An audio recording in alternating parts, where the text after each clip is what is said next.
DBT Daily, YDBT Daily, not to be confused with my Tuesday show that I've been doing since 2019 called Talking Shit that I've done for over 6 years. Today, we're going to talk about the EPA actually opening the door to reversing emissions standards. Guys, if you would have told me, because right around the election time, I want to say late August into September and October, I started saying, if you're a car guy and you don't vote Republican, you are shooting yourself in the foot. Remember that? I said the only way to get the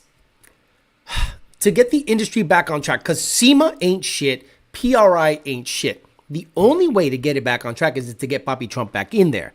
And Lee Zeldin has gone in there and in less than 2 months, or almost 3 months, has gutted the EPA. And yesterday he announced probably the biggest rollback of regulations ever in history that were put in by the EPA using their Endangerment Finding. A lot of YouTube channels, what they're doing right now is they're using clickbaity titles. DPFs are back. Non-catted cars are back. No, this is just opening the door to having a conversation to have heavy deregulation, ending EV mandates, making sure that the reason people are scrutinizing certain greenhouse gases is backed by science. So what we're going to do today is actually play some clips of what he's talking about, read the release, and give you some context as to what exactly he is looking to do. And it is massive, yet again proving that SEMA and PRI are absolutely useless organizations when it takes a Republican or conservative administration to make changes happen now. Why does PRI exist? Why does SEMA exist?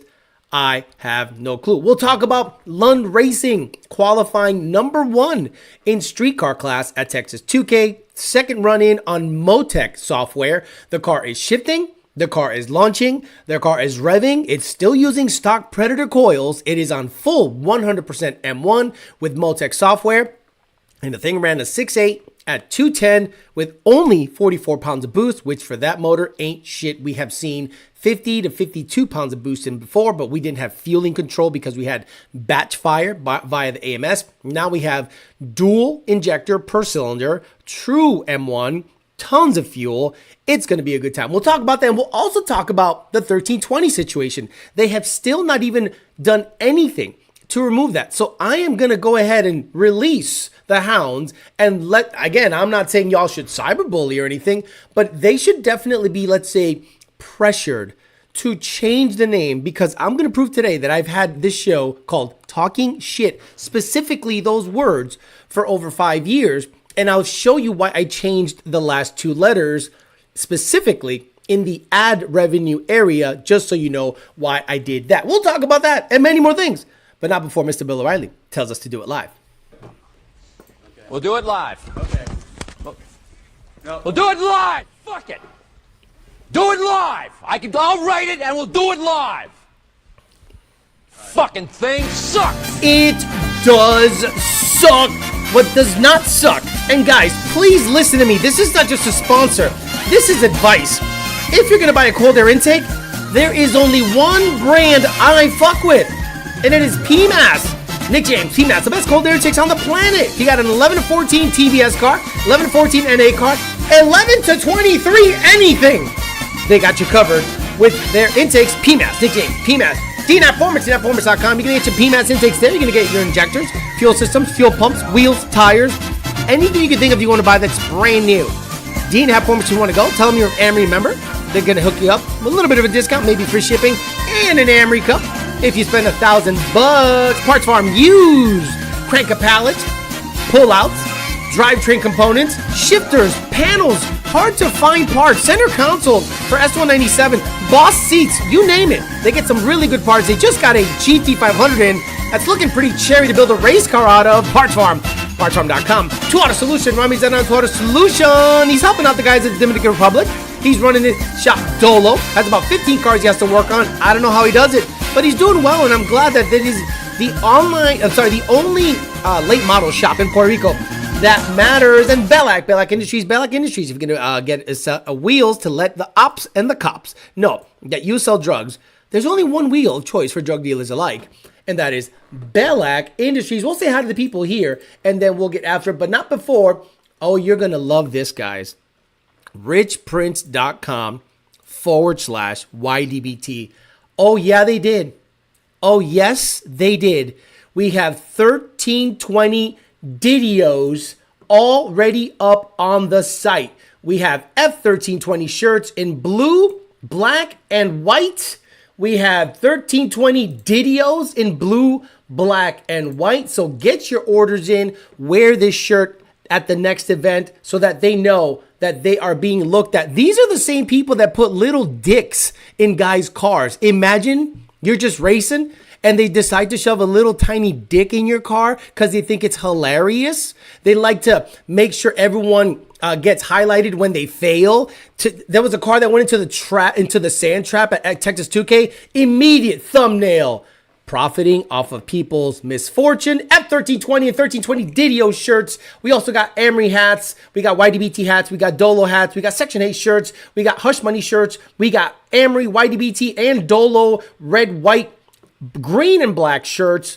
Hoodies, stickers, Dolo. We need the F1320 stickers in here also. So shout out to richprince.com/YDBT. What a great partner to have. Let's say hi to the people here. We'll talk some shit on the EPA stuff, and then we'll address all the other stuff that's happening. Deuce John, Joe Swiss, Money 40, Nick, B. Lavesh, Dixon, D-Rock Fox, Z303, Camzilla, Tiller, GTO, Frank Donahue, D-Rock Fox, Big Pop said hello. Andy, I'm hung so low. EPA says good evening, F1320, all day, every day, F1320. Slow 99, Nathan Clint Stroke, El Verga Larga, Turbo Dan, Valley 10 Speed, good morning. Congrats on your new shop. Valley 10 Speed, good for you. I like that. I like that you're progressing over there. El Verga Larga, Cobra, Teacher Skorsky, Jeff S. Brady, Robertson, Cobra 460, S550, Mustang, Dennis Begelos, Slow 99, CJM, Chris Cobb, Matt, Paul, Mazzera, Miguel LGB. Okay. Joshua Judd, Stuart Deed, Predator, GT500, Wesley Stewart, Paul Mazza, John Bailey, Garrett L, JT Racketstraw, Joshua Ramos, Toxic, Alfredo, D-Rock Fox, Bondo Bird, Craig Walls, Billet Noonan himself, Greg Ovich, Joe Swish, and all the usual suspects. Let's get the super chats out of the way. We got Cobra sending a bit of a $5 super chat. We got Roger Fuentes sending a $9 super chat. This is Pyle, new channel alert, Talking Sniff from 1320 Videography. We're better than you, brown man. And we got a $5 Edre Ratana super chat saying, I'm just waiting for Carb to get the fuck out of here or Trump will fuck them out. Exactly, just like Canelo does to his ops. Where is the Canelo clip? It's really good. Hey, get the fuck out of here because I'm gonna fuck you out right now, motherfucker. Parker Performance, the co-worker. Yes, that is right. Parker Performance now works for Lund Racing. So if you see Parker, Josh Parker, answer one of your emails. That is the Parker Performance doing a killer job. Hit the ground running. We got to love the fact that he just came in and hit the ground running. We are growing. We're busy. It is ridiculous. How the hell can we have 4 tuners on staff and 3 customer service people and still kill it and hire more people? It is crazy. Let's get right into it. Let's hear what Lee Zeldin is planning to do over at the EPA. It's a good time, guys. Agency rolling back green policies and the climate change agenda in what it calls the biggest day of deregulation in American history.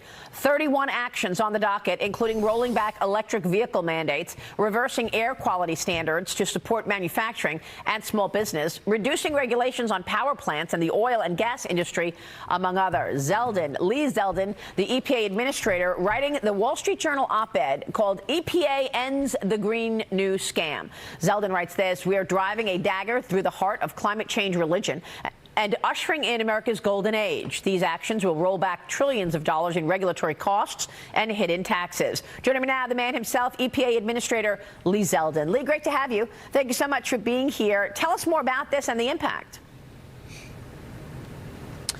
Not only can we protect the environment without suffocating the economy, we have to protect the environment without suffocating the economy. And we heard from the American public loud and clear when they voted on November 5th that they want economic relief. They want to unleash energy dominance. It is important for us to be bringing back jobs. Here we have an opportunity not only to bring back jobs, but a lot of jobs in the American auto sector as well. So we want to help President Trump at EPA to accomplish his mission, his mandate that the American public spoke loud and clear on last November. These 31 historic actions that we undertook, yes, is the largest deregulatory announcement ever made in U.S. history. We're proud to do it. We're proud to lead it, and we're going to get this across the finish line. Now, that is a big deal. Now, let's talk about what exactly he's talking about, and it is this right here.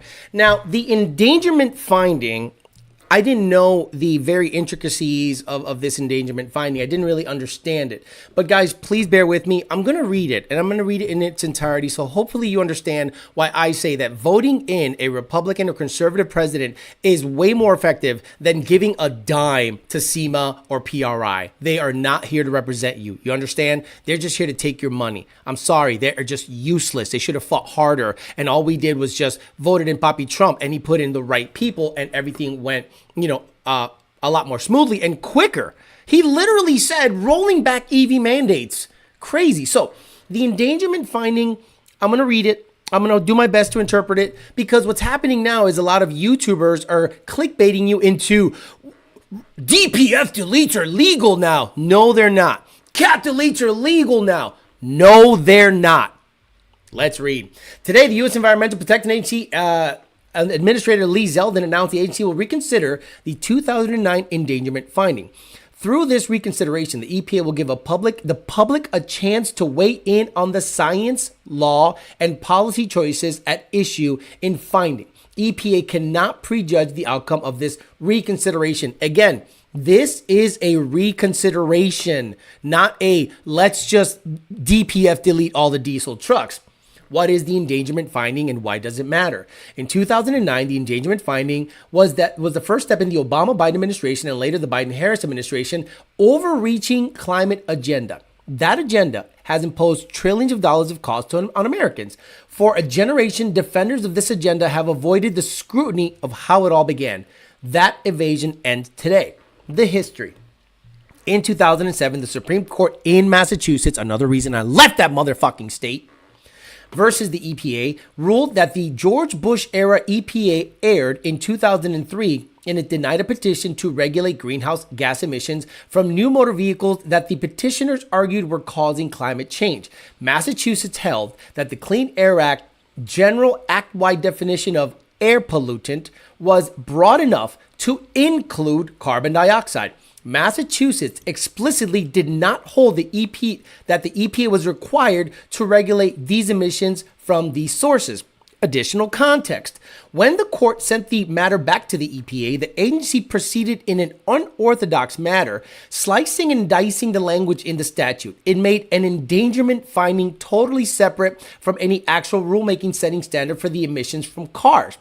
EPA argued it had the authority to do this because Congress did not specifically forbid it from taking this approach. It's like saying, we're able to do this because nobody told us we can't do this. By taking this approach, the endangerment finding intentionally ignored the cost of regulations that the EPA knew would follow from the finding, and indeed ignored any other public policy impacts from those regulations. The finding also took an unorthodox approach with the alleged pollutant at issue. It focused not solely on carbon dioxide, but a mix of 6 gases, some of which cars don't even emit. Contrary to popular belief, the finding never made a straight line conclusion that carbon dioxide from new motor vehicle engines is causing endangerment. Instead, it looked at this mix of 6 gases from all sources all over the world, used in multiple mental leaps to determine that this mix contributed to, not caused, an unknown amount above zero to climate change. And that climate change contributed, not caused, climate change contributed above zero. Then the finding looked at the U.S. vehicle emissions.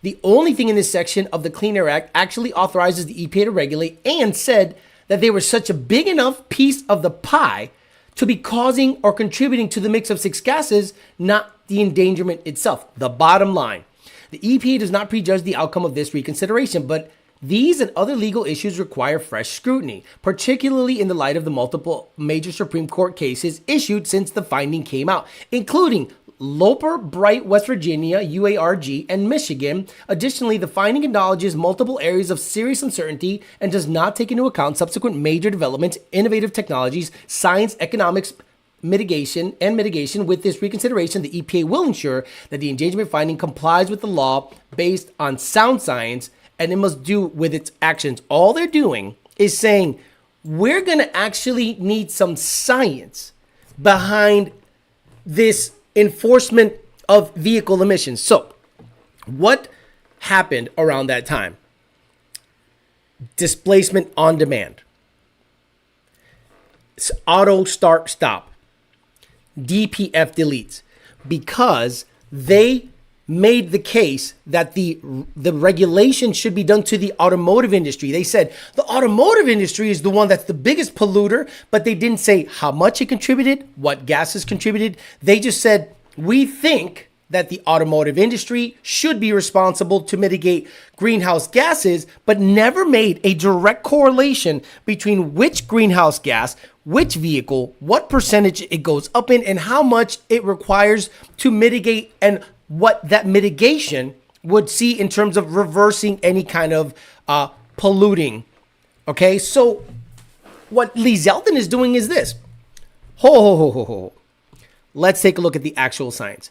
At no point did he say, we're going to allow people to pollute. We're going to tell automotive manufacturers to disable auto start stop. We're going to tell people that make diesels to take out the DPF. If they litigate it, if they do some actual science behind it, and they say the amount of emissions industry-wide that the automotive, racing, or just regular automotive cars, even the racing community, emit are less than 0.001. Let's just say they find that the complete effect of this industry is less than something that is now an injury to actually mitigate. Meaning, what you're doing is you're making automotive manufacturers mitigate something that does not have hard science behind it, and the automotive manufacturers then take the cost of that mitigation, cylinder displacement, cylinder on demand, shutting off valves, all this stuff, gas particulate filters, all this crazy stuff. That cost bleeds down to the consumer. That's why cars are $50,000 for a regular GT. Now, what would happen if the GT or any other vehicle like a diesel or a zippy little turbo car did not have as tight of emissions? It would probably, emission standards, it would probably be zippy, fun, and less expensive. That's right. If the big three, or let's say all automotive manufacturers that sell in the US, do not have to go crazy mitigating something that no one really has hard science on, then the car costs less. It is more fun, zippy, and let's just say less emissions requirements on it. Because if they actually make a proper, let's just say, what do you call the word when you do a study? And they're like, yeah, all of the mitigation that you've done to these cars has done nothing. So we're just going to just negate it and get rid of it. Then you might see automotive manufacturers say, well, guess what? If there aren't vehicle emissions standards like that anymore, the Hemi comes back. Big cubic inch Coyotes come back. They make 550 horsepower and hey, they get 13 miles a gallon. Who cares? Forget hybrid. Let's just shove V8s and everything. Because the fact that they have to develop a very emissions-friendly motor that makes power a la a DI turbo car like the Hurricane motor, or the DI in the Mustang. The DI in the Mustang is not for power. Every single person that goes, well, the DI makes more power. No, it does not. It is an emissions regulation requirement. If the DI made more power, the GT500 would have DI, and it does not.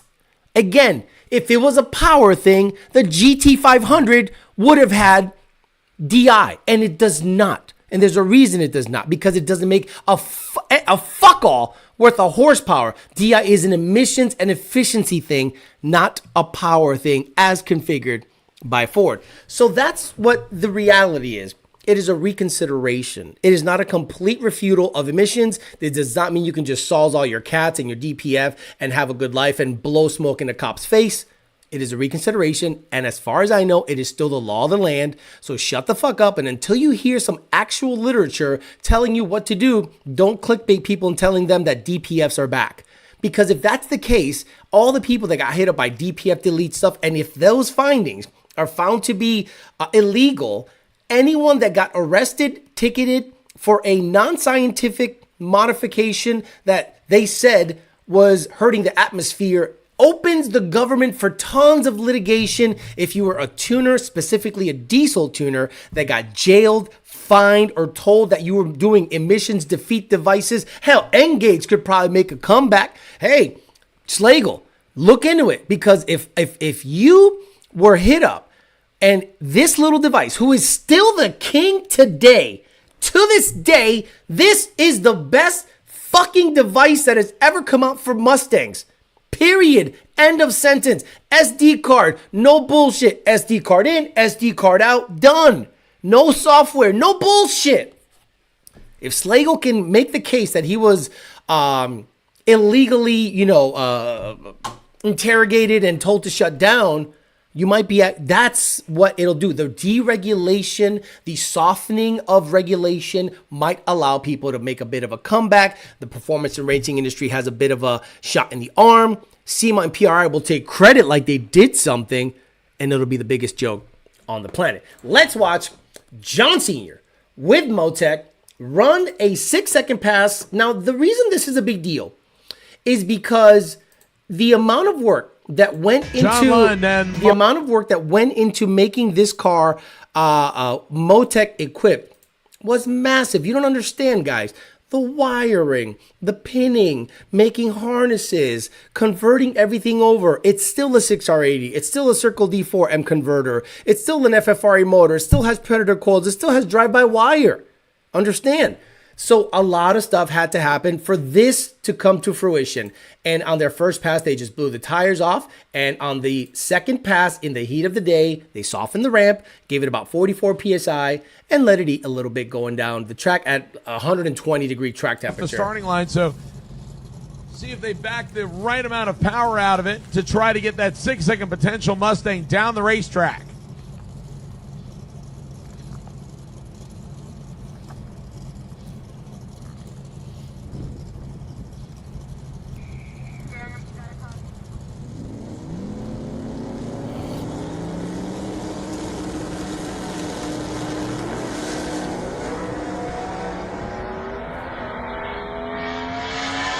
They're going down the racetrack. John Lund left side, 685 at 210 miles an hour for John Lund, 749 at 186 for Marlin, as both drivers uncork their personal bests right here for day number 3. Now, you really need some context. A lot of people just say, well, I don't get it, Alex. It ran 6 before.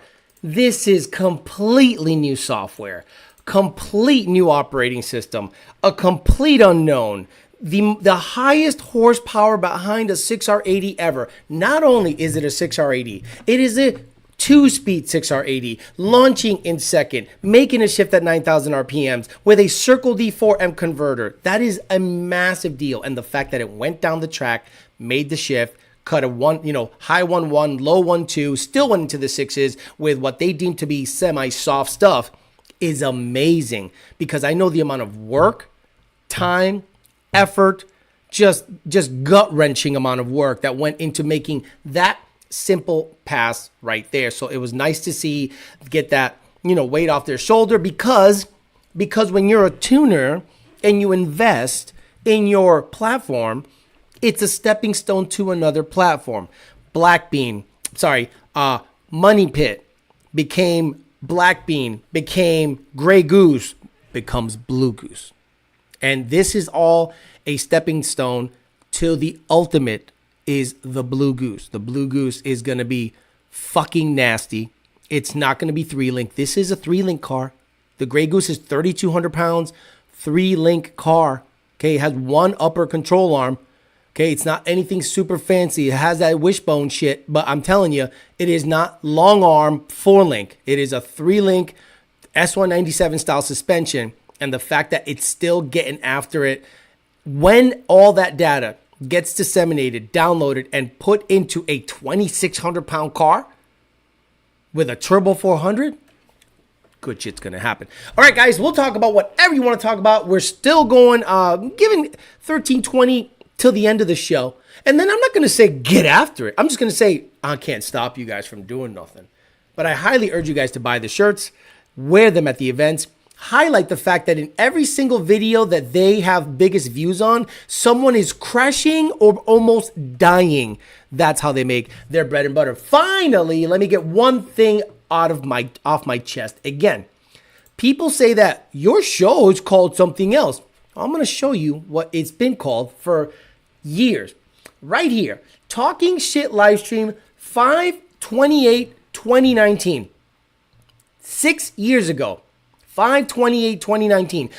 So, Talking Shit Livestream, weekly livestream, Talking Shit episode 4, Talking Shit episode 5, 6, 7, 8, 9, 10, and there have been 45 episodes that I called it Talking Shit. Now you see this right here where it says limited. It's because of the swear word that is typed out. So, because I was limited in money every single time I typed the word shit, I said, well, let me just start talking, and then SH and the last two letters were, just little symbols. And look, I was ineligible for this one because I wasn't able to make money because the word is shit. But let it be known, if anyone says, no, you never called it Talking Shit, I have 45 episodes going back to 2019 with the words talking shit in them. So 1320 video. If I almost don't want you to take the video down because I'm just going to make a lot more money and you're going to be my sworn enemy forever. And anywhere and everywhere you go, I'm going to point out how much you suck. I'm going to comment on your videos, how much you suck and how much you profit from people's fucked up shit. How you put dicks in people's cars and you go to Thailand, which is weird. Which is kind of weird. You go to Thailand to check out trucks. You know what else is in Thailand? Lady boys! Yeah, exactly. All right, we'll talk about it. The Hemi is coming back next year, 1,500, already making waves. Yes, Dodge announced. That's going to be so weird, right? The Ram TRX had a Hemi, then a Hurricane, and then a Hemi. So what's going to happen to that Hurricane? Like, is that Hurricane going to be sought after because it was like a mid-year thing? It was like we had a mini malaise era. Again, guys, you guys thought I was full of shit, blah, blah, blah. Now, will this allow Ford to say, take my ass, Elon Musk? Can Ford, now you have no reason to lock the tuning. Emission standards are loosened up. You have no reason to lock the tuning on this car. Your sales are shit. Your sales for the Mustang are garbage. You want a shot in the arm? Just piggyback off of Lee Zeldin and say, well, Lee Zeldin did this. He's going to give me the confidence. Send out an update. Tell Vicky to talk to all the cars and give it an update and make it tunable, or a USB stick can fall off the truck to SCT, HP Tuners, and Livernois. And all of a sudden they can index the file and checksum, and everyone is going to have a good old time. Sorry, I'm late for PT Sergeant. At what time was this pass? I was watching Flow and did not see. It was around 4:40 or 5 o'clock in the afternoon. Fox looking clean. She's singing 9,800 RPMs. Like a fucking NASCAR. Complete 120 heat of the day. Shit's badass. Congrats. Big brain moves going on Lund. Look, they invested in the headset. They invested in all the stuff. The car is just, it's on a 275. Jim Brom and him are going to be the I think the class of the field. Jim Brom's car is really rolling. Another Motec equipped, I think that's a 4-link car, or it could be a 3-link car. I'm not going to talk about it because I don't know. But that, in my opinion, is going to be, the cars to look out for, because I think they're the only 6-second cars there, if I'm not mistaken. TRX is supposed to come back with more power. Yes. The TRX is supposed to come back with 797 or whatever horsepower. So that means that it'll take the mantle back from the Raptor R as the highest horsepower vehicle Ford, you're really fucking up. Nobody can tune the Raptor except Whipple. And call me crazy, the TVS that comes in the Raptor, I don't see them rotors rubbing. I never seen them rotors rub. Hey, how you doing, buddy? Good. How you doing? Just, TVS rotors are chilling. But the moment you put a Whipple on it, you put a 3.8, which is the 3.8 does not belong in a Coyote. Guys, love you. The 3.8 Whipple does not belong in a Coyote. The 3.0 does. Just like a 2650 sings in a Coyote, and it's just a match made in heaven. The 3.8, in my opinion, it's not efficient. You can't pull it down a lot. And it has issues left and right. I've seen so many issues with the 3.8. CB Media rip-offs now. What's happening? 2019 was post-apocalypse, so the limited ads are expected. No. I'm telling you, that was all because of the naming. And once I started to change the name, ad suitability came back. Now, if in the middle of the show, all of a sudden you start to, swear up and down and start doing crazy Diddy clips nonstop, yes, the AI will, because the AI determines the ad suitability.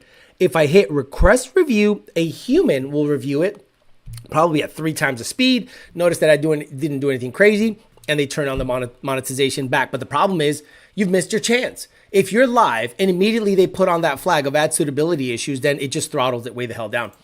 6.4 is going to be on the 1500. Everyone's talking about the 5.7 coming back. Like, look, if Lee Zeldin is correct in loosening up the regulation for the emissions and mile per gallon standards for light, medium duty, and heavy duty vehicles, put the biggest motherfucker you got in there, because you might not ever have a chance to do so. And you're going to see that Americans want that shit. Americans buy the Cadillac Escalade V. It's like fucking 9,000 pounds. Supercharged, all-wheel drive. Just a big dump, but they want it. Give them the option. Put it on the lot and see what sells. A 5.7, a 6.4, or a TRX for $120,000. Mini Malaise, I wonder what vehicles they'll use to gather emissions data from. It should be the highest selling vehicles, Civics, RAV4s, F-150s, stuff like that. Just bought both shirts. F1320, I'm going to be doing shirt giveaways. So I'm going to make sure that I'm going to push these shirts, because look, 1320 they're a bit of they're on their high horse. And people are asking me, are you going to sue? I'm not going to sue nobody. I ain't got to sue nothing. I'm just going to not bully, but I'm going to say, I'm going to highlight how hypocritical you guys are at 1320. So I'm going to make sure that there is a very vocal hater in your realm, and that is me and the Amory. And the Amory's just going to make their presence known. We're not going to go out of our way to do anything illegal, but we're going to definitely make sure that we make our presence felt in every single one of their uploads, and just all they have to do is take away that name. And we'll throttle back, but we'll still do F1320 stuff all day.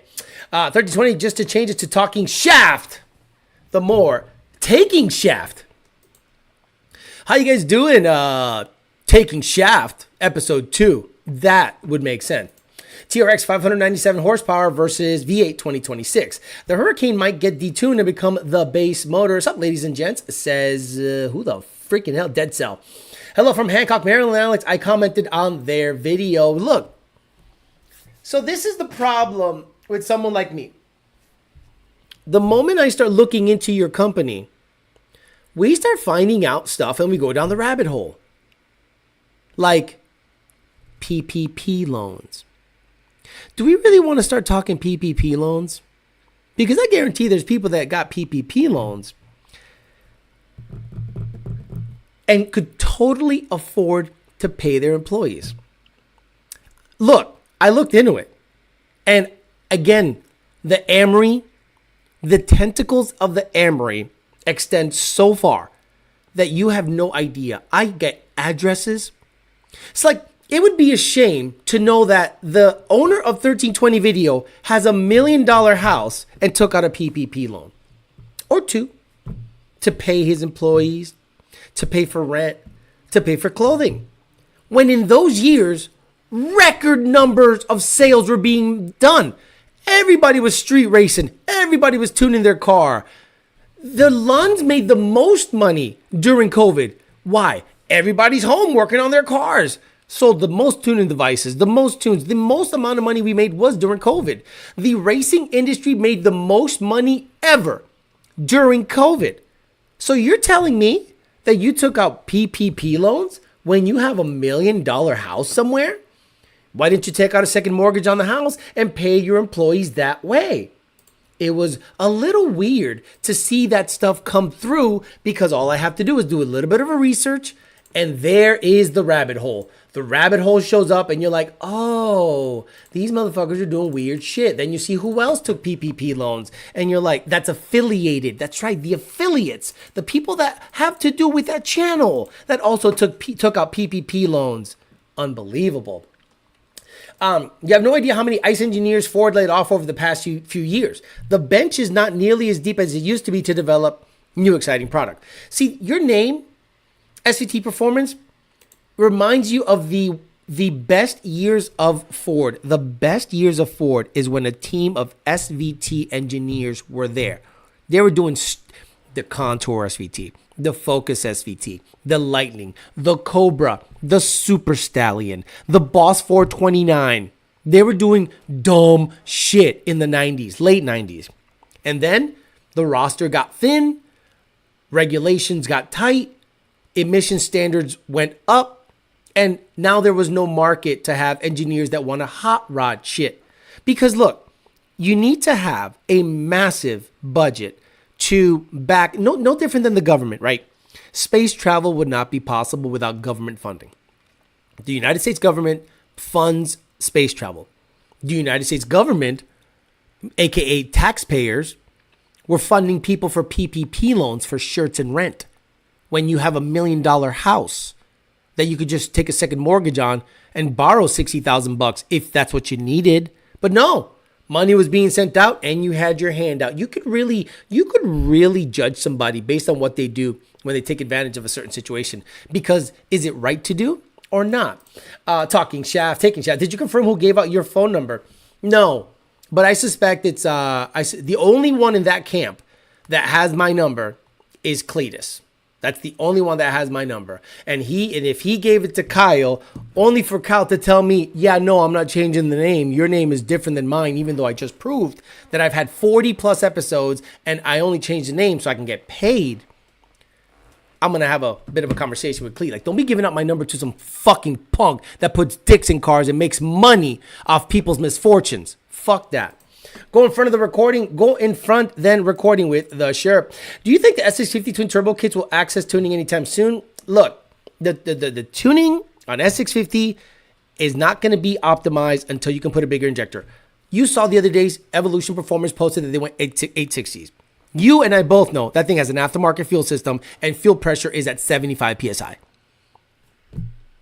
The booster pump is not going to be able to do it. You show me that car. I'm going to open up and look, a 4 Innovations fuel system, return style, not boost reference, jack it up to 75 PSI so that the tune doesn't care. And look, son of a bitch, it fueled enough. I wonder who suggested for someone to do that. Stop it. The Emery has more tentacles than hentai. I'd be pissed if F-1320 was making money off of my crash or misfortune. It would be a scuffle on sight. Imagine the guy with the Supra. Look, just go to 1320 video right now. Look at the thumbnails. There's a Supra in a sand trap. Like, could you imagine this guy put his blood, sweat, and tears into this Supra?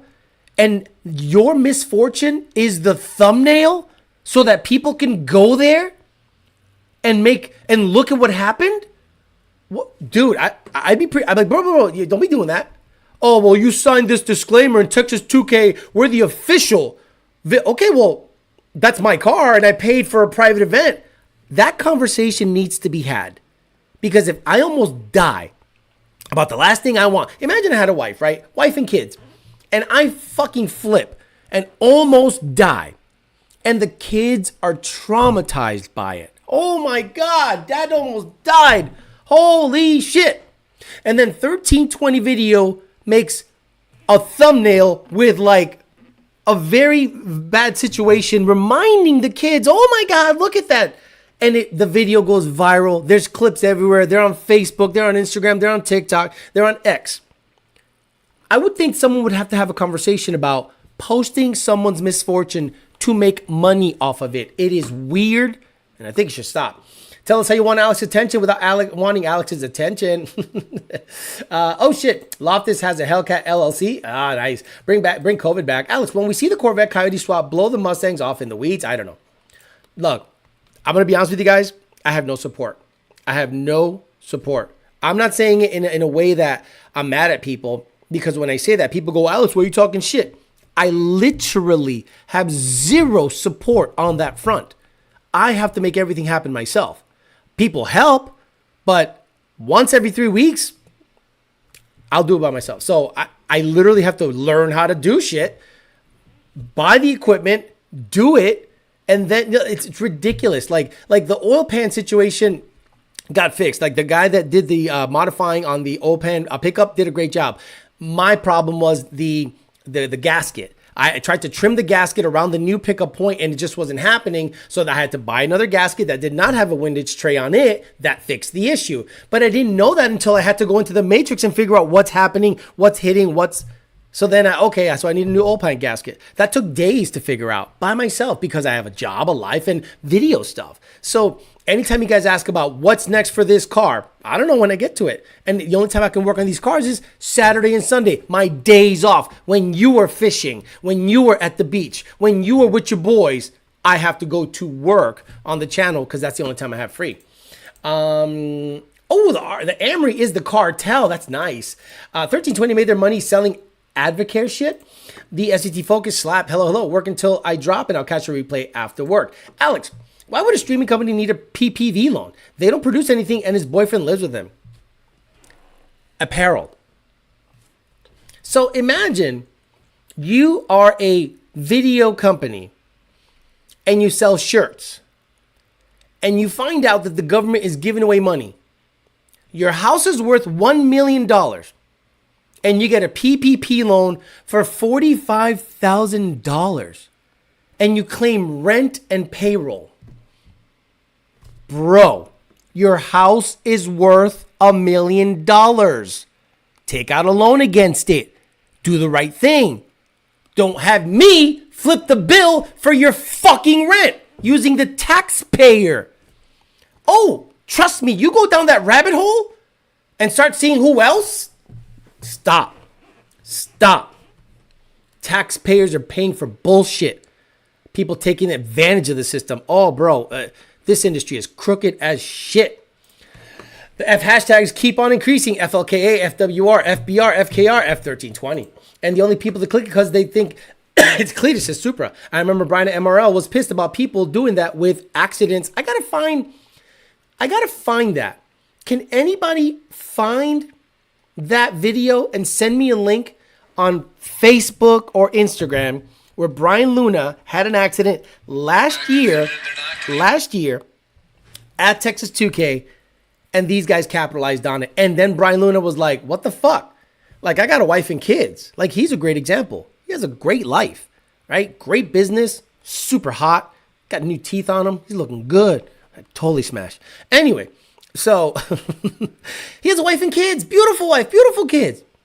His car wrecks. And they're like, whoa, look, zoom in. You know, you see him like, oh, kids are like, oh, fucking shit. Oh, hey, man, are you okay? Are you okay? His arm's broken. It's going, you good? Tell us about how that crash felt. Fuck you. See, the problem is this, though. Racers want fame. Not saying Brian. Saying in general, racers want fame. Racers want to be known. Racers want to be seen. Some idiot's goal is to be on that fuck show. They built the car just to be featured. And then, now because you're addicted to fame, if you have a misfortune of crashing that motherfucker and it's embarrassing as hell, guess what?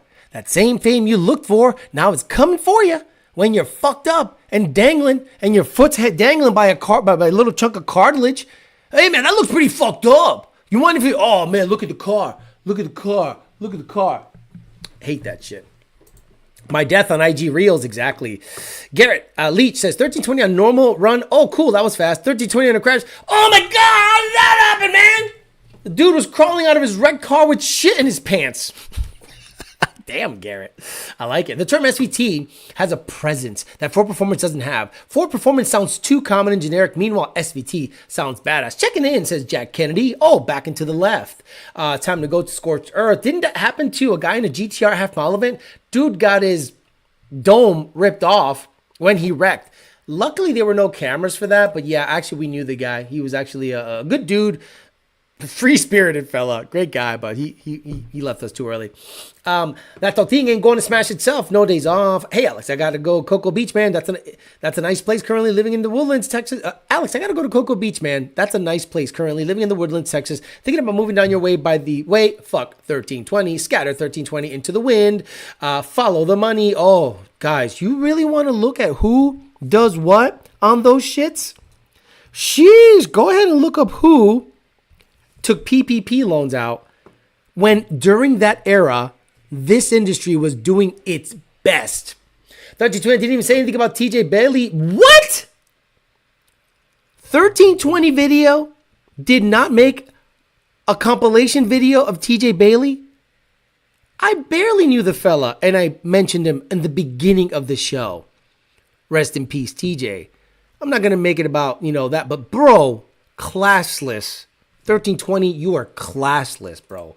Tell us about your setup. Picasso's Utah says, preach, Yola, preach. It was definitely Luna who wrecked, and they tried to highlight that shit. Show me that, bro. Where is that? Guys, do me that favor. 1320 Didio says, I need an F1320 sticker. Checking in late. Johnny Boy, Steve, going on vacation. I'll catch the replay. Steve, have a great vacation. We should start a trend scraping 1320 stickers off our cars and replace them with F 1320. 1320 accident point is the hardcore version of covering a guy sending pistons to the moon. So there was a guy on Instagram that sent me something. I'm going to try to find it. Sorry, X. He sent me a compilation video. Here it is. Wow. Brother, let me see. This is an Instagram post, I think. Let me see. Yeah, look it. This is good. Your tragedy, our profits. Again, I don't know who made this, but it was pretty good. Your tragedy, our profits.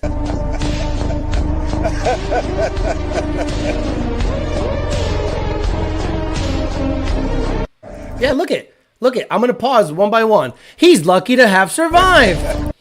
On fire at 150 miles an hour. No brakes. Crazy wrecks, world records, and insane racing. War in the woods, wrecks, close calls, and sketchy track. High-speed rollover crash on the drag strip. Rollover wreck at the street race. The sketchiest drag strip in the United States. Mustang splits in half during street race.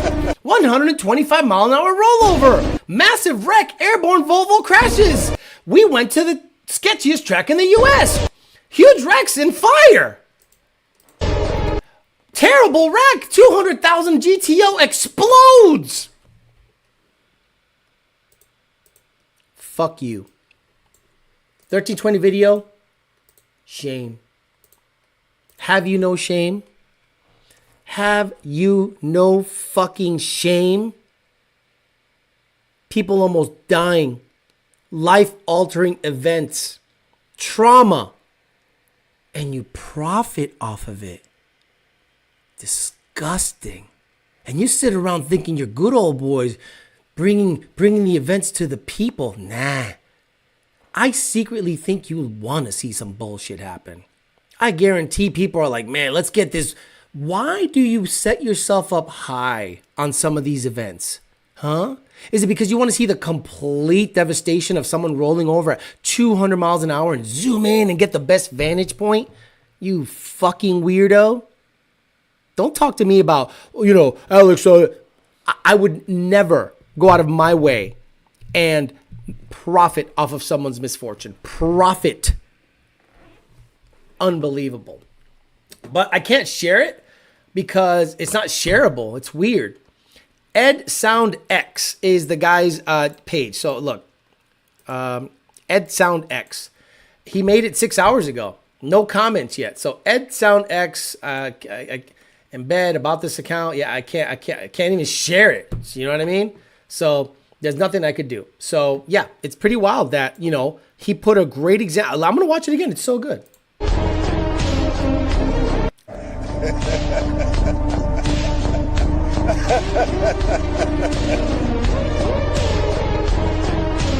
Yeah, and I guarantee if you go to those videos, they're the most highly watched videos because people almost die in them. Crazy stuff. I'm just blown away by it. Ryan sent an attachment. Here we go. Miles sent an attachment. Okay. See, I don't want to play that because it's the Go Soft podcast. But Ryan sent something that Mexico Racing League posted. This is wonderful. Shout out to Brian Luna. He's back racing. But check this out. This encompasses what I think is the most disgusting aspect of 1320 racing. People always ask what happened to racing. It's all about cloud chasing, social media cesspool for people to love to see others' bad moments. I'm happy I walked away from my accident, but there's been times others haven't, and the families find out via social media. You have online personalities on automotive media personalities and outlets who profit from people's wrecks. Want proof? Go to any albums, videos from the major automotive outlets and see what they lead with from this weekend. Profits over passion. If you feel attacked, you are the problem. I know a few good media teams and some great photographers, but the majority are trash. Here's a photo of me looking at my wrecked 6-second 2,000 plus horsepower car. I hope it fills that empty void for you piece of shit people have. I couldn't have said it better myself. That hairline's a little too good. I don't know. He might have gone to Turkey. I don't know. He is Mexican, though. But anyway, he's right. People profiteering from wrecks. Photography places, like photographers that they will post on their Facebook, on their Instagram, literally cars flying apart in 4K and go, what a crazy event. That dude almost lost his life. And you have you no shame? Pieces of shit. That's why I didn't look. Let's understand where I'm coming from with this 1320 stuff, okay? When I saw the Talking Shift podcast name, I did not care. I went, oh, okay, cool. Kyle Loftus texted me. I'm in bed with my hand down my pants. Said, hey, I didn't know you had a pod. Really? Okay, cool. I didn't know you had a podcast. I didn't do it on purpose. I said, no problem. Just change the name. No, I don't think a name change is something we should do because yours has a swear word at the end. No problem. F1320, F1320 Didios. All good. I said, if that's how you want to handle it, all good. You piece of shit. Jab Lamb says, only if they knew would make a clause in order to record if a crash were to occur, X amount of video revenue would be given to them for X amount of time. No, they got PPP loans going out when COVID hits for rent and stock and payroll. Meanwhile, the guy got $1 million house. $1 million house. PPP loan. There was a movie about this type called The Nightcrawler. Nightcrawler was a great movie. The main actor... Let's look at the Nightcrawler. Guys, watch Nightcrawler. Nightcrawler synopsis. A Los Angeles denizen, Louis Bloom, Jake Gyllenhaal plays him, survives by scavenging and petty theft. He stumbles into a new career as a cameraman and, armed with a camcorder and police scanner, begins nocturnal forays across the city in search of shocking and grisly crimes. When he catches the eye of a shopworm news director who welcomes a chance to raise her station's ratings, Lewis goes to increasingly greater lengths to catch the money shot. Watch Nightcrawler. That is 1320 video. 1320 video is Nightcrawler. They go to these events to catch potential crashes and racing. Bullshit. Fuck them. I don't even post sketchy races, more or less the wrecks. Gotta have respect. Brian Luna talked about that shit on the Go Soft podcast. He did. I didn't want to cover the Go Soft, but I did check out his post. I would love to see the look on his face when he walked up on him at the track. Sounds sus, very Nightcrawler-ish. He didn't want to change the name because the brand is already established. They probably already had shirts printed. Jake Gyllenhaal, exactly. I'm commenting on every video F1320. That movie was good. 1320 crashes, says Tiller GTO. Checking in. $1 million house, a C601, a C5Z built, Tahoe plus all his boyfriend's cars. Crazy. You couldn't do a little Oh, they're giving out money. Guys, you want to do yourself a favor? Go down the rabbit hole. If you can find the people that took PPP money during COVID, you're going to be shocked. You're going to be disappointed. You're going to be enlightened. Because one of the I don't like hanging out with pieces of shit, bro. I've lived my whole life on the straight and narrow, bro. Call me a fucking square. Call me a fucking call me whatever, a soft, a pussy. Never had issues. Was never late to work. Never missed class. I was smart. Bookworm. Got my money. I mean, got my credits early, high school, whatever. You know, like I lived straight and narrow. And then I'm going to include pieces of shit in my life? Nah. So guess what? That makes you put your walls up. And you say, I'm not allowing you into my life unless I do some vetting. So now I do intense vetting if anybody want to fucks with me. Oh, you want to fucks with me? Let me see. Nah, you did this. Nah, we're good. You got drama in your past? Good. I'm good. I'm Gucci. And yes, that's the other thing, JD Swag. This is the hardest part about being an online personality, right? All I do is try to entertain, and a like is the simplest way of helping the show. And I get sick and tired of asking people to click the like button. You either like it or you don't. And one thing I've noticed is there's exactly 200 to 220 loyal ass motherfuckers. Why do I say that? If I go to my Patreon, there are 530 members. 330 of them are free. 200 are loyal paying members. This show survives off of 200 people. This whole shit I got going on is 200 loyal ass motherfuckers. Loyal. Because you are invested. You give a shit about what I got to say. You care about the story. You follow. You buy the shirts, the hats. You like my shit. Everyone else is a casual fan. And there's Alex is on his high horse. Cool. So then when the video starts slowing down, and where's the Corvette? How come the Corvette's not done? If I had more support, everything would get done. I wonder what's worse. People taking out PPE loans for the insider trading that happened during that time. 1320's thumbnail could have been the Lambo that went 235, but instead they picked a crashed Supra.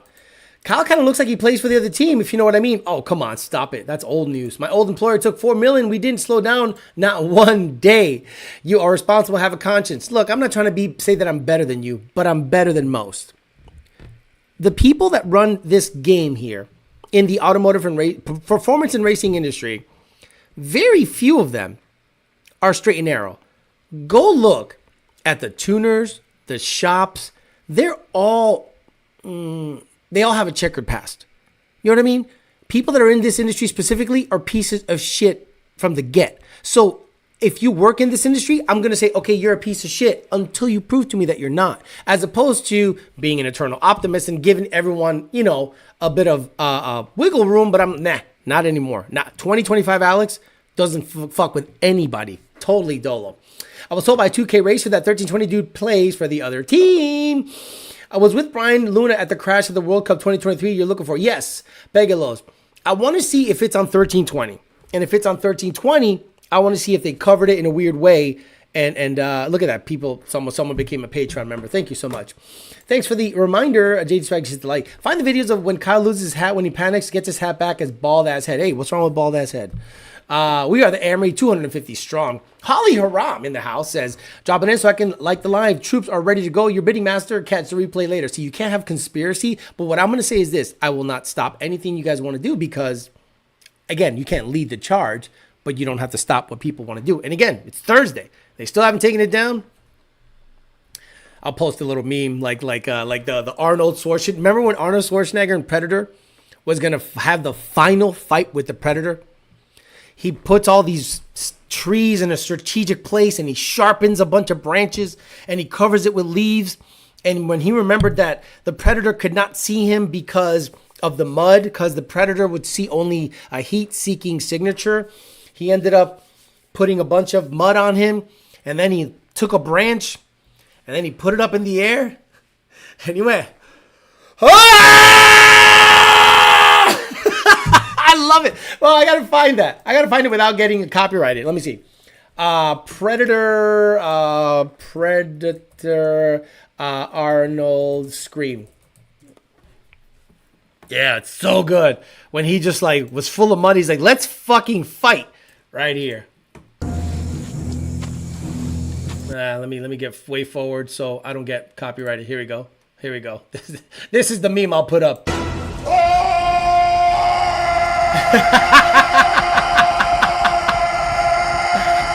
Oh, yes! Fuck! Give me goosebumps. And did the Predator turn around and look for him? Let me see. I don't know. Oh, it was so good. So I'll put that meme up when it's time because, you know, fuck him. Fuck him. I was sitting down. I was at peace. Oh, did I not show it? Shit. I didn't show it. Shit. I don't think I hit the right thing. Where is it? Here it is. I don't know if I showed it or not. So I want to make sure because it looked like I didn't show it.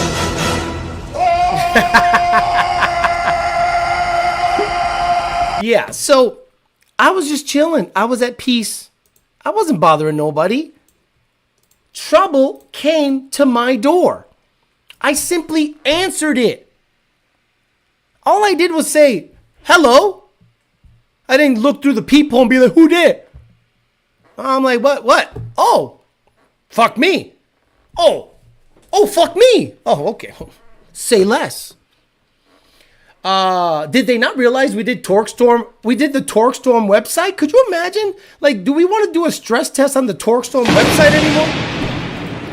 Oh my God. I emailed the link and timestamp to you. It looks like it's just the crash. I couldn't find them talking to Brian about it. No, Brian wasn't talking to nobody about it. Brian was like, I don't want to talk to nobody. But like, oh my God, what the fuck happened, man? Oh, look at that car crashing. Zooms in. There it is. Pegalos. Thank you, Pegalos. There he goes. What's it say here? Smashed? No, this is World Cup. No. This is World Cup. I'm talking TX2K. Where's the timestamp? 28808. No. I'm talking Texas 2K last year. He crashed. He just hit the wall here. I mean, just hit the wall. Yeah. This is Brian Luna crashing at World Cup, unfortunately. I wonder if I should show it. Anyway, let me just fast forward because I don't want to. Yeah, okay. So, they showed it. They showed Brian, crashing, and then they moved on. But again, it's like showing everyone's misfortune. It's kind of like shitty to say to show it and then to show it. So I'd rather not show it. You know what I mean? But I showed little stills. But yeah, they're like, oh my God, are you okay? They're profiteering off of your mistakes or misfortunes. And the TX2K one was very violent. It looked really bad. Listen to me now, hear me later. I'm double dipping information, entertainment. Okay. Yeah, 300 likes. Let's get those numbers up. Says Eddie Vega. Braveheart Freedom. I hate being called a cult because I like this show and what you're doing can't talk to people anymore. I've been called a cult for like Trump, this show, etc. How is this a cult? You just agree with the shit I say and you don't follow me blindly. Like if I was to say, hey, let's all have some Kool-Aid and have $5 in quarters in our pockets for the intergalactic turnpike, and then you guys take the Kool-Aid and die, yeah, that's a cult. This is, you just follow me. Next t-shirt, 200 strong, exactly. After you let out the scream, my phone told me to turn the volume down. He didn't even have the decency to call you the God. You come to me on the day my daughter's to be wed, and you show me nothing but disrespect. You haven't even asked me to be your friend. You don't even call me Godfather. Look, again, I don't welcome fighting, but I don't deny it. You know what I mean? Like, you think you're gonna text me to tell me, hey, I didn't mean to copy your shit. Okay, then remove it. That's the right thing to do. When I asked you to remove it, you should say, yeah, you're right. You've had it for 6 years. You're right. Oh, no, it's different. It's shift, not shit. Oh, got it. In the words of 50 Cent, I don't ever want a problem, but when they say they want a problem, I say no problem. It's no problem. And people think I'm like talking tough. I'm not talking tough. I'm just not going to say no to a problem. That's all. 1320 must not know that Alex is about to go Denzel, Man on Fire. Is it Man on Fire? Or is it Man on Fire? Or is it American Gangster? The truth will set you free. This is an Amory, not a cult. This is the Amory, not a cult. The Intergalactic, exactly. Alex, put a banner at the bottom of the live. Please hit the like button. Do it. Look, man, I'm tired. I'm gonna be honest with you guys. I'm tired. I don't want to beg for likes. I don't want to go out of my way to be liked. I just want to make you guys laugh and have funny content. Sell you shirts. You guys have at least something to wear so that you're part of the show or whatever. Get you up on news with the EPA. Let you know what I think based on... I've been pretty right. Look, ever since the election and Donald Trump became the front runner for the Republican Party, I have been saying from the get-go, if he wins, that would have a most direct effect in our industry. And a lot of you, trust me, I remember, I'm going to go back to those shows and reference them one day. If I wanted to like I could make like a compilation video of how many times I've said, if you vote Republican, it will have a more direct effect on your racing and car industry hobby than anything else. And a lot of you guys were like, no, you're full of shit. What are you talking about? It has nothing to do with it. Politicians are just out there for the billionaire. And guess what? Lee Zeldin's like, yeah, this shit's fucked up. I'm just going to get rid of it. Oh, there's $20 billion in a slush fund. We're going to get rid of it. We're going to cut 60% of the staff at the EPA.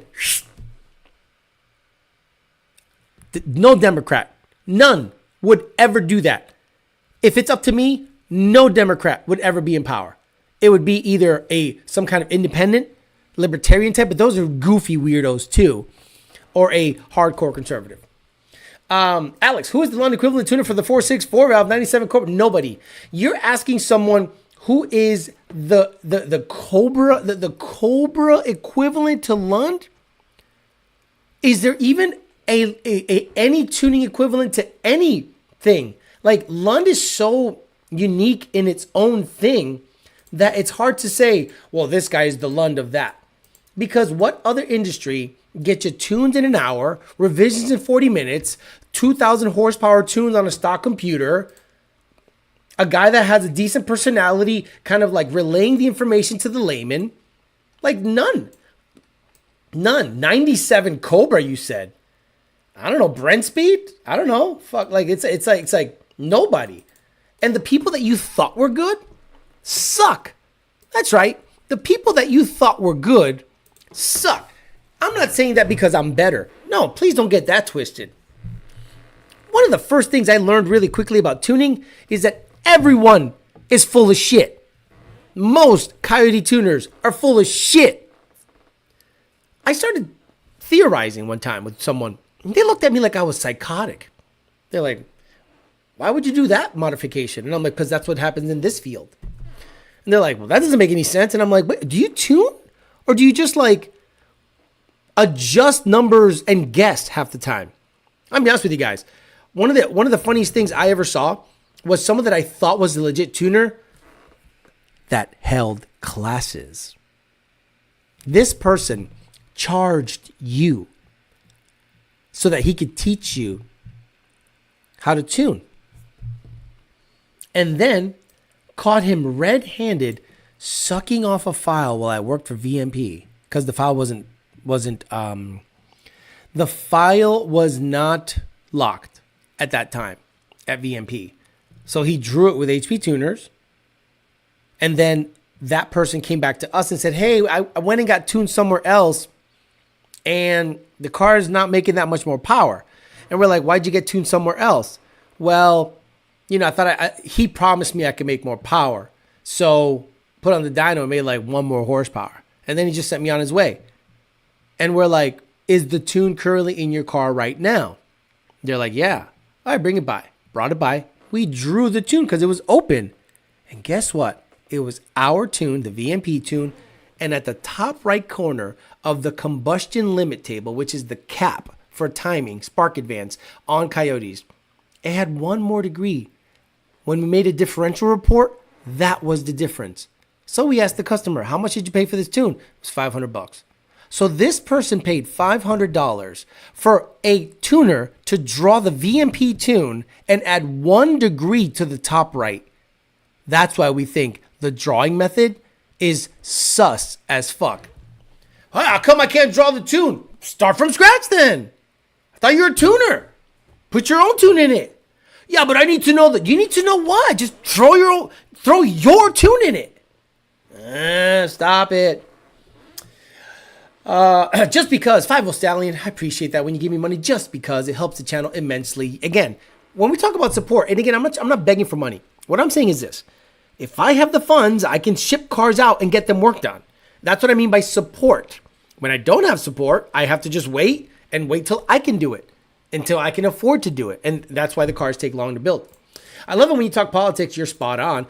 What up, the Gap Father says, I just got here talking shift is a ripoff of the show. Speaking of ripoff, did anyone see the truck called Section Hate in a recent street race video? Trust me, if anything, I'm ripping off that name because that name has been in ghetto cars forever. I've been looking for a good 4-valve tuner. I don't think there is one. Senior, but he's not fucking with him. I hear Marty Ox is good, but I have no experience with him. Pava Stallion gave me the money. Working on Cobras, boy, that's a losing proposition. I'll just ask ChatGPT for the baseline tune. Alex, nothing compares to Lund. Everyone can talk, can kind of 70% what they do to reply knowledgeable stuff. They cost at least double, if not triple, and then they won't do revision, says Alex. One of the most, I feel for you guys because, so I'm the main tuner this whole week at Lund Racing. Junior is doing his thing at Texas 2K. And I'll be honest with you guys. I am proud that I am able to allow John and Senior to go racing. Not meaning that I allow it, but meaning my hard work, my slamming the tickets, my shutting the fuck up, putting my head down, and getting to work thought process allows Junior, Senior, Parker, Nardi, all these guys to be like, all right, Alex got the main bulk of the boosted stuff. We'll handle the NA stuff and the small little fires and shipping.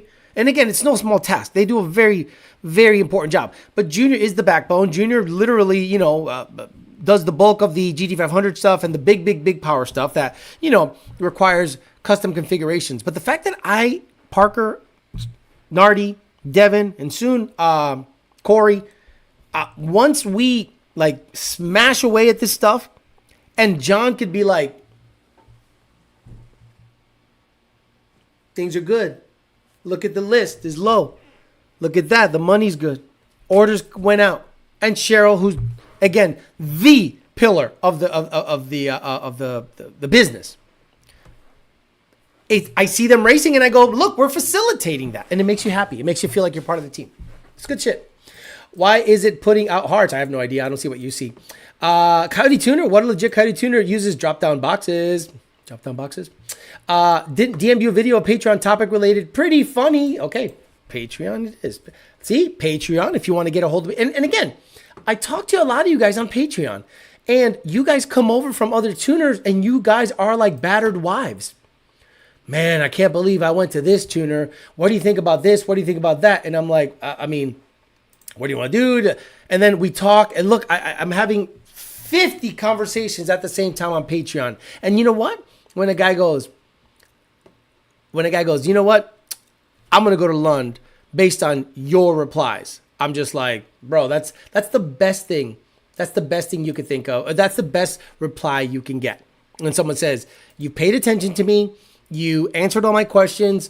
I feel like I've been missing out. And look, these people have paid $500, $600, sometimes $1,000 to another tuner only to get a base file and then dipped out on.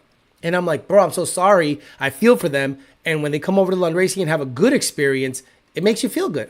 Slow 99, I didn't see anything on Patreon. Nothing new anyway. There's a guy in Central Texas area tuned my buddy's 10-speed, one motor and transmission later. Bro never went back. Told him not to trust the guy who claimed to tune everything. That one tuner is hot right now. Straight fire, I tell you. Fuck my life. No one knows about sucking. Fuck my life knows about sucking off other tuners. Got it.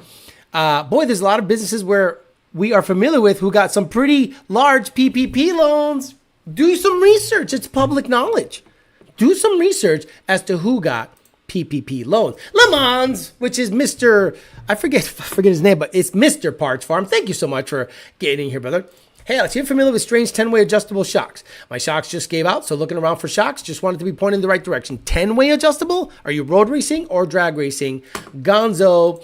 Michael says, checking in and liking the stream. Eddie Vega says, have you heard anything from Eric Vega's build? No, I think he had issues with a sleeve leaking, and once I saw that, I said, brother, that's not good. That's like machining. It's not just gasket related. I haven't heard anything from Vega. I suspect if he has a good experience or not, or fixes the issue, he's going to probably listen to my show and go, I should have got an illuminator. I just got an illuminator and been done with it. Just ask ChatGPT, who's the best Coyote tuner? Lund was the only one on top. The other Evan Smith gave me $10. Parker's been crazy without him, but we've kept it rocking. She is the backbone. Yeah, like Cheryl. Without Cheryl, I don't know what would happen. Tim Barth is also a really good modular powerhouse. Again, I'm tuned by Lone Blue Coyote. Just saying. Again, nothing wrong with that. If you want to get your 4-valve tuned by somebody else, have at it. I don't want nothing to do with the 4-valve. No offense. And those tuners have the audacity to wear sunglasses inside like you're not blind. Right. Lund is at her close to 10,000 customers, if I recall correctly. That should speak volumes in the industry. The cherry on top is it's Mustangs and Coyotes. That's all it is. It's F-150s and Coyotes. The very small chunk of GT500 Trinity and 5.4 guys, but mostly Coyote, F-150 and F-150 guys, like Mustang and F-150 Coyote. That's like 98% of our shit. And I'm blown away that Ford, holy shit. You don't give Lund a seat at the table? Fuck me. Forget me. And again, I will be the sacrificial lamb if I have to be. I don't care. If Ford says, you got to get rid of this fucking YOLO guy, bro. We can't have him. He talks too much shit. And if the Lunds would go up to me and be like, yo, Alex, we got a chance to get in with Ford. We got keys to the castle a la Roush. I say, congratulations. I will take my walking papers. And brother, no problem as long as they have unfettered access to the Billy Badass shit. But I don't think I'm that consequential to the whole thing. You know what I mean? Like, and I would never want John to be like, no, I'm loyal to you, Alex. No, fuck that. When it comes to keys to the castle, brother, do the right thing. And then I can really talk some shit. Just let me have the files for my vehicles. Let me adjust on them and I'm good to go. Parts Farm is hiring auto dismantler. There you go. Where's Turvey? Turvey, dickhead. Fuck Turvey. I'm not helping him ever again. Road racing. Okay. When it comes to road racing, I'm out to lunch. You know you want to talk to somebody? You talk to Steeda. Steeda. Plain and simple. Because I don't know anyone else in the road racing game that I care about. Man, do I have other tuner stories, but they've been on repeat with this shit for years, so I didn't even tell y'all about it. Check it in. Out here, SGMP Ford Festival, the stick class with the second shift folks. At 1320 Didios. Hey, Phil Fez, tell me how that event is going. By the way, shout out to Raul. By the way, the PBIR is not happening. I guess another buyer overbid the $30 million and got the property from PBIR. So as far as we're concerned, that project is dead at the moment. If something falls through, they're supposedly waiting and ready with $30 million to get the track back up and running here, but I don't think it's going to happen. I think it's dead and buried and gone. See you later. Bye.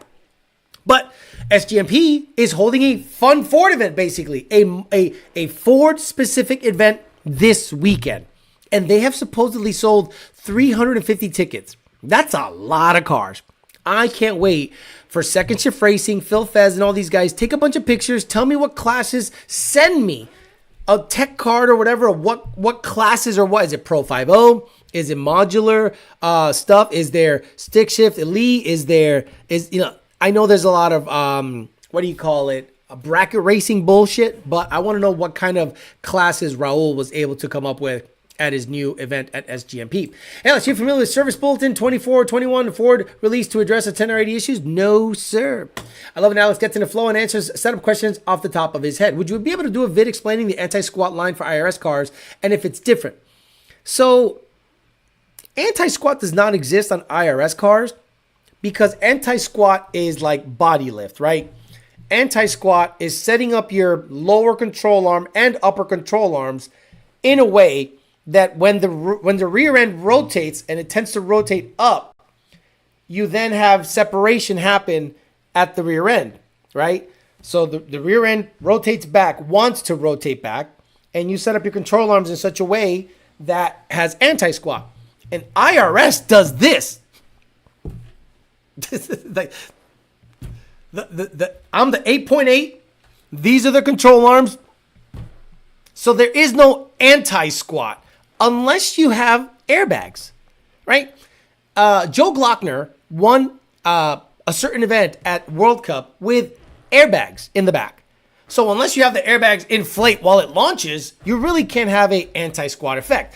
But what you can do is make it so stiff out back and make sure your settings are proper in the front, because you basically have to have like pogo sticks at the IRS so that the IRS, when it launches, does not do this. It just stays like this the whole time. Every single time you see an IRS car go like this, goes all over the place, axles break. So there isn't really anti-squat per se in IRS cars.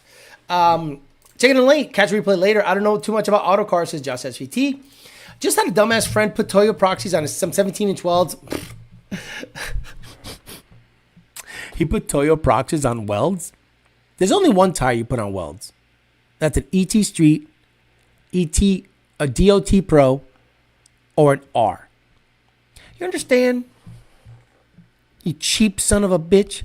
You're going to buy welds and put linglongs on them?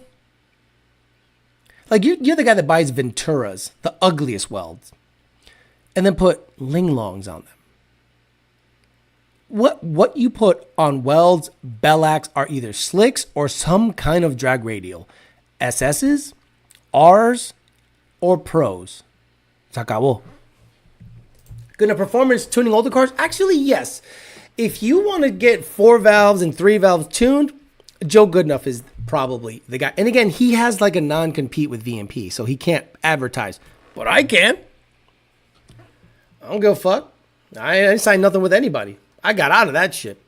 YDBT getting up a little bit in the videos. He does not want a boss. It's doing great. I don't mind a boss. It's just like you got to justify it. I'd rather get a Gen 2 and prove out my twin turbo theory.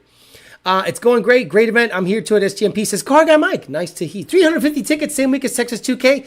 Yes, because you got to understand the North Carolina, Michigan, North Florida guys and Miami guys don't want to drive 24 hours to Texas. And it's Ford only. Today was test and tune. Already ran within 1/10 of my personal best. I can email a list of classes, send PM over on Patreon. Sounds good. Taking a bunch of videos at SGMP. Thanks, Alice. We'll look in Estita. Look in Estita. Tell Scott Boda I sent ya. Tuning early 2000s Corvus is not an exact science. A coyote can be dialed in, I believe, due to knock sensor. Stop it. Stop it with the knock sensor bullshit. You almost don't have to touch the knock sensors. The most important sensor on a coyote is the MAF sensor. That's it. That is the most important. It starts and ends at the MAF sensor. If you get good at MAF tuning, and I will tell you exactly what Senior told me, Alex, if you can understand what the MAF does and you can do MAF tuning properly, you are 80% of the way into the tuning aspect of things. And he was on the money. This is why. You need to know, as a tuner, what cold airs work and what don't. All JLTs fucking suck. You understand? But they look good under the hood. Cool. Has a terrible MAF signal. So, as a tuner, are you going to go out of your way and dial in the MAF sensor, MAF curve, send a tune, comes back fucked up, send a tune, comes back fucked up, send a tune, come back. Stop. Get rid of that piece of shit. Put a Pmas on. Pmas tune. Son of a bitch. It's within fucking 2%. MAF signal smooth as fuck. Car drives great. It's not only adjusting, it's knowing what part works. Do you have a ram air hood? How do you know? Because your MAF looks like shit. Did you remove the fog light and put the P51X in the fucking thing? So now it's a ram air effect. How'd you know that? Because I understand what the MAF is doing. And the MAF at no point wants to be pressurized. NA. Did you put an over radiator intake in your shit? Fucking trompeta, pendejo. How'd you know? Because your MAF signal looks like shit. That is the key. Diagnosing, understanding what the car needs, what the car wants, what the car should have, knowing the parts that work well with that combo. That's what you should do. Every single time somebody goes from a Roush 110 millimeter cold air intake on a Gen 1 TVS car to a JLT 123 has stalling issues. Every single one of them. Why? The MAF signal fucking sucks. Go ahead and install a JLT 123 in your Roush equipped car that has a 110 millimeter cold air intake on it, drives wonderful, does not stall, comes back to idle real nice. Put a 123 on that bitch. Watch it stall at every fucking light. But it looks good under the hood. They wouldn't have sold it to me unless it was good. Wrong. They sell it to you because there's margin in it. Parts companies don't give a fuck how they tune.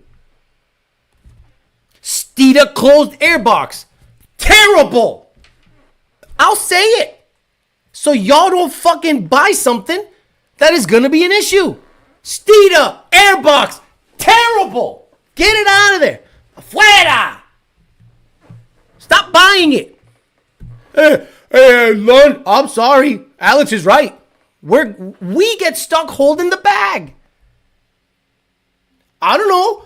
Our car goes nines with it. Oh, cool. What about when you turn it on in the morning and go to grandma's house? Well, we never did grandma house testing.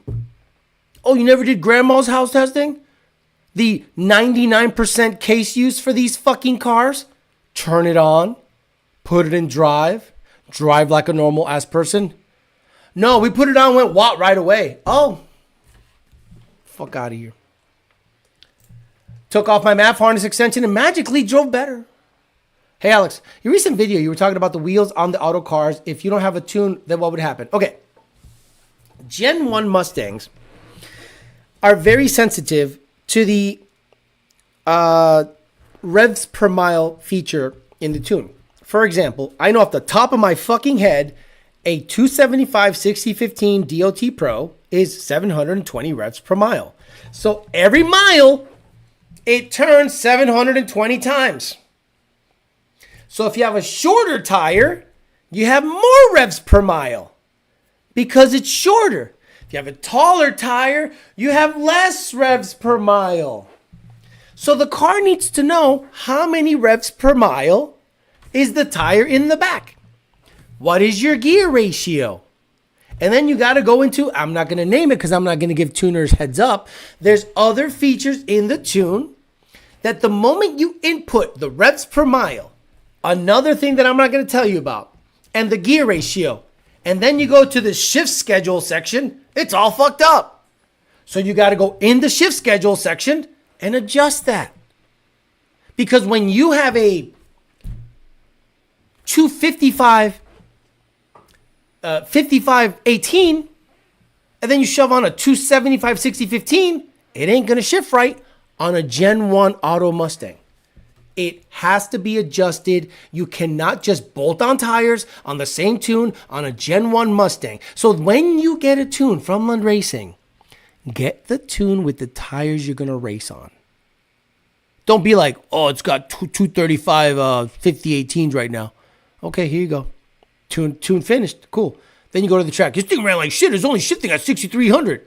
Did you change the tire? Yeah, I put in my race tires. What size are those tires? 305, 45, 17. Oh. Okay, so you need a tune for that. I do? Alex, why don't you need it on Gen 2 and Gen 3? The body control module auto-calculates that, and the shift schedule is based off of output shaft speed, not mile per hour and revs per mile. Gen 2, Gen 3 are totally different. All right, guys, I'm going to get out of here. Frank says, hit 70,000 miles on a 2.3 TVS car. Should I replace the fluid in the blower? The blower's been on since new. Fluid recommendation, whatever the stock shit. VMP has blower fluid, so hit them up. Someone said I have a conversation with Stita. Where is it? I saw something real quick. It just kind of glanced by. But the Pmas doesn't move the ping pong ball. Nice. I had a conversation with Mr. Boda today at Stita about the fake lying ass competition he has.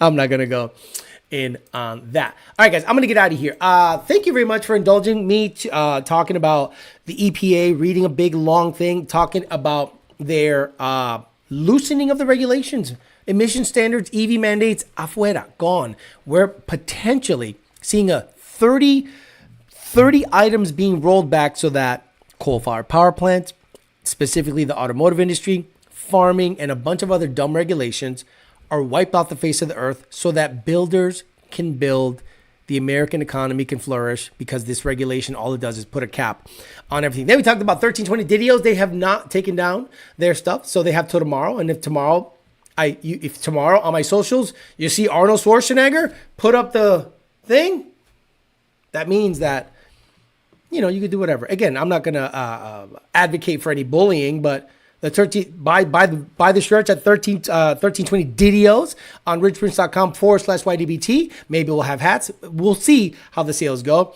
and we'll go from there. Again, guys, thank you so much for the 200 of you, the loyal 250 of you that see me here, Instagram, Facebook, and Patreon. I appreciate you. You guys make the world go around. I wish I had 500 of you. I wish I had 1,000 of you. This channel would explode and you'd get so much content. Still busting ass at it. It's still a one-man show, but I'll do my best to get you the content I can when I can, because Saturday I got to work on the GT500, the Corvette, and Donnie, and try to get you a video that weekend so that you can at least see progress with what's going on my end here. Have a good rest of your night. Guys, if you're at Texas 2K, swing by Lund Racing booth, or Lund Racing. They're with Mexico Racing League. Say hello.